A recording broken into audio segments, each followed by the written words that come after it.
enjoying Earth today. Just a quickie based on the back of the video from the other day about manifesting your 5D reality. When I'd asked you all if you could please focus on raising the vibration and thinking happy thoughts about our future, because the way reality works is that the collective consciousness will create the new world. How do you do this? Well, watching lots and lots of negative telly will not help you. But if you can see in your head the best world that you can possibly imagine, and I mean like you imagine your house, you're living in I'll tell you mine. I'm living in this beautiful cottage. It's not very big, but it's beautiful and it's cosy. I have a lot of land. I have my own vegetable garden growing outside. I have, if you walk through a little woody trail, it opens up to a clearing, and I have these little tent-like structures where you go in and you can do drumming circles or you meditate. I can smell it. It smells so nice. It smells like sage and firewood, herbs. It's so nice. It feels like how my soul wants to live, you know, in a very earthy, holistic way of living. That's my world, right? That's my dream. I see myself being in this house, and I know the world is quiet and calm. People are free. People are free. I don't accept money for people coming to my healing sanctuary. I do it for love. I do it for free. People will bring me food and drinks and things they've made that I need to live my life. And this is a beautiful, beautiful world. This is my idea of heaven. What is your idea of heaven? This is where you need to start imagining the world you want to be in, because that is how you bring it into your reality now. And as a collective, we can do this. We are creationalists. We do create our future as a mass. Now, if you're imagining a horrible reset happening, living in cages, District 19, all that will stop the magic of the good world happening. It's going to happen. It's going to happen regardless. But you want to bring it closer, quicker. You want to really feel it. Feel it with your heart and mind. When you're thinking with your brain, you're sending out all these frequency signals of the reality in which you wish to be living in. So if that is a fear-based reality, you're sending out the fear-based reality picture. You're sending out to source the script for what you wish. But if you think of the best possible life, you're sending that to source. This is what we want. We are now asking for this type of world. Why are we doing this? Well, we got bored of the old one, to put it bluntly. Who wants to work 40-hour weeks for a couple of hours freedom in the evening, but you're too tired really to do anything quality? Everything's shut, so you can't go for meals with your kids after. In Scotland, right? My dream, because I used to live in the south of France, and I loved it, that I could go outside after work and sit at a cafe outside in the sun having my dinner. Some of you watching will have this, right? We don't. It's too cold, and most of the time it's raining. So we can't. There's no cafes shut at like 4:30.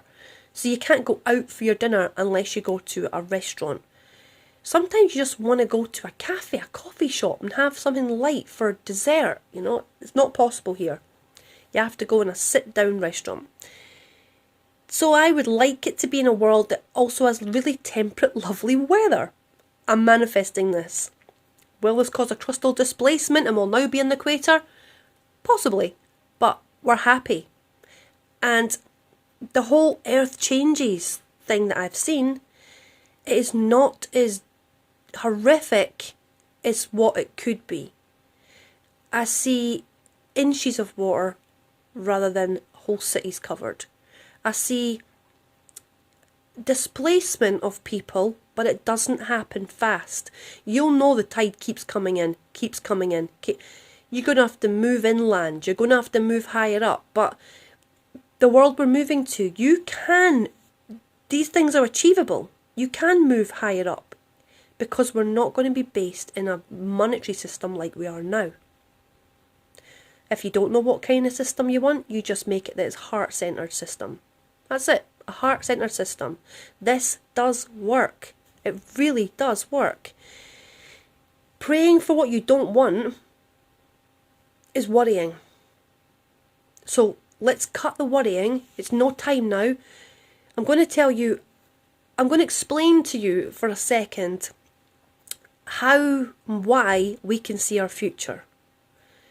Let's take Earth as a frequency ball. It's got mass. We're living on a simulation, but it's a simulated planet. So therefore, all the rules of physics go with the rules of the planet.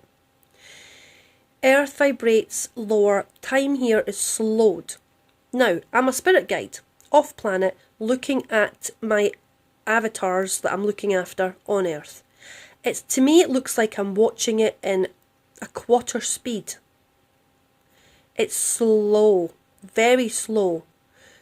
So our next Tuesday is already happened, but we still have the slow time to get to there and live it.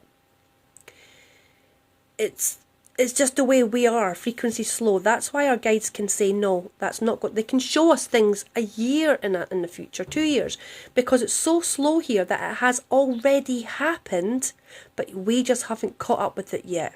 We're still living it. We're living it in half speed, quarter speed. We're slow down here. So when I tell you I've seen visions of this, that has happened, but we have to live to get to that point of it happening. Our higher selves or our guides, or we leave our body and go out with time and we see it. And then we come back in the body and we're thinking, okay, that's going to happen. Let's plan accordingly. Because we're able to see it.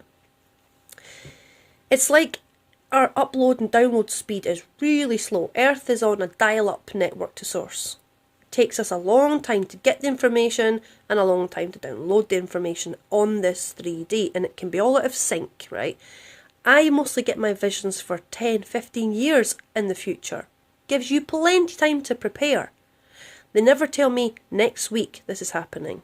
I'll say this is about to happen. That's like maybe 5 years. We're preparing ourselves for this happening.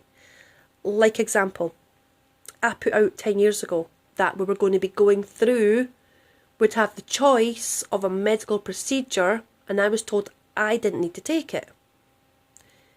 That happened. That came to pass 10 years later. So I'm getting things well in advance to give you the time it takes for your brain to wrap around this truth, or this happening, or this potential happening. What I'm telling you now is I have seen us celebrating happy, and I mean happy. I've had visions of myself, and I had one yesterday, being happier than I was even at any of the births of my children, and that's a happy time. This was really happy. I saw myself like at a festival, some kind of global celebration where we actually just can't believe it. It's like, this has happened. This is amazing. Whatever it is that happens is really, really amazing for the heart. We are super happy. So because I know this is happening, I know we're just taking time to crawl like a snail towards that future, I can live in my joy now. I don't have to worry about what Schwabby Klaus has said, or what this person said, or what I don't need to focus on them. I watch it out of interest. Like I'm reading a book, but I've already read the end. So now I'm not scared, because I know it ends nice. So I'm looking through this book going, look, that's where he said that. Oh, look. And you can watch it with amusement of what they are trying to make you believe. But it doesn't turn out that way. Don't believe me? Try it yourself. Listen to your heart mind, right? Not this. This lies. This is prone to programming, deception, voices whispering. Never listen to the head. Listen to the heart, right? The heart knows the truth. Here's the thing you can try. When people speak, the vibration of their words tell you whether it's true or false? Try it. Get somebody to lie to you and see what the vibration feels like. Not by the, if you don't believe me that it's the vibration, go back to back. So you're not looking for visual stimuli, twitchies, movements, blinks, whatever, rubbing noses. Back to back. Feel the vibration of those words. You will learn to discern what a true vibration is and what an empty vibration is. It just feels flat. It just doesn't feel like it has substance. That's why when someone's telling you a story and you're feeling the story, you're feeling the highs, you're feeling the lows, you're feeling the excitement that comes with that, you're living it with the reader. You're listening to the vibration with your heart of what that person's telling you. So when you're watching the news and they're doing this, listen to them. It feels flat. It feels wrong. Doesn't feel like a truth. So once you start to be able to discern what's truth and what's not, I'm going to cough. They don't want me telling you this. How many times do I tell you things and then they start choking me? I feel choked. You can probably see my eyes are bulging now and watering. I was being choked. So, but carry on. I don't care if they choke me. This is important. This is very important. Discern the truth. They want you to believe that they are going to have you living in cages, and I'm being extreme here, right? But they want you to believe all sorts that they would like to manifest. And if you believe it, if your fears allow you to give that some credence, you're doing their magic for them. They're still at it. I'm being choked internally. So, and my eyes even watering. Look, my God. Anyway, so, bloody hell. Gotta love them, right? They're flailing with panic right now at you knowing information like this, because you can change the future. You can change the direction humanity's going in, all of us combined. If we all work at this together. By the way, I've got a Rumble channel in case they this channel, okay? Same name. No, it's not, I'm lying. It's called Ministry of the Seraphins. Something like that. Ministries of the Seraphim. This channel's only for directing guides. Although I uploaded some of the previous ones from this channel to check it did it. But that's where I'll be putting all future content as well as here, just in case. Because strangling me might not be as effective as they want. So, manifest your very, very most perfect, beautiful world that you want. Because that's Source hearing us. We're sending out here, by the way, Source, new script. We've changed our mind. That one didn't work so well. We now want this. And the future generations coming in don't want to live in our mess where we just sat apathetic and let tyranny run the show. We're going to change it for our future children, for our grandchildren. We're doing this for them now. So, this is what we want as a collective. Brand new world, beautiful, clean, lush. We want some CO2 because it helps the plants breathe. You can't have a lush green world without CO2, right? Obviously not extreme amounts. I don't know. Ask your guides. What is the best amount? Clearly we're under that now. I'm digressing. Your world is your world. It's our world. Let's make it ours. Let's make it the dream come true. I love you loads. Bye-bye.